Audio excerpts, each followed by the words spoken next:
द्वितीय पर्यायर गंजामु पुरी को गला रथ काठ भंजनगर उत्तर घुमुसर बनखंड पुरी को 36 खंड काठ रथ काठ पठागला तेज बाईभाली जंगल रथ खड़ा को जाइए धौरा काठ वन कर्मचारी स्थानीय जनप्रतिनिधि और लोकों उपस्थित पूजार्चना पर काठ पठा जाइए। पुरी सेवायत और वन विभाग कर्मचारी द्वारा गछ चिन्हट पर 89 खंड काठ पठाइबा निष्पत्ति होइछि। प्रथम पर्यायर 23 खंड काठ पठा जाइतिला परवर्ती पर्यायर बड़का काठ पठा जिवो।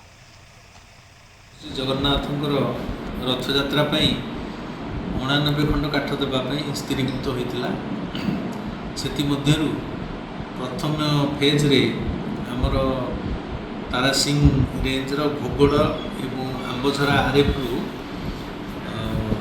23 खंड काठ प्रथम पर्यायर जाइए धौरा काठ। एवं सेकेंड फेज रे आमर बाईबाली रिजर्व फॉरेस्ट 36 खंड धौरा काठ 20 फुटिया लेंथर आज जाऊँगी ट्रांसपोर्ट होची।